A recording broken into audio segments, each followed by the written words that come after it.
Hi, this is Yolanda Van Veen, and in this segment we're going to talk about how to grow blueberries, one of my favorite fruits. And they're such a beautiful plant as well. Blueberries are native to the eastern part of the United States, and they prefer zones 4 to 6, so more of the middle section of the eastern United States. They don't like really warm climates or really cold climates either, but they're really easy to grow in the garden as well. Blueberries grow like a shrub. So they'll grow very similar to a rhododendron or an azalea. So they like good bark dust, composted soil that has good drainage. They like to be on the hillsides as opposed to being right near a lake. And they, again, want good drainage. And they're a little shrub. They need to be trimmed every year, and my rule of thumb is not to trim them more than 1/3 of the plant per year, and that way they'll fill in really nicely for the next year.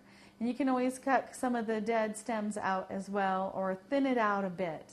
And they generally will produce fruit every late summer through fall, and you can either freeze them or eat them fresh, and they're really easy to grow.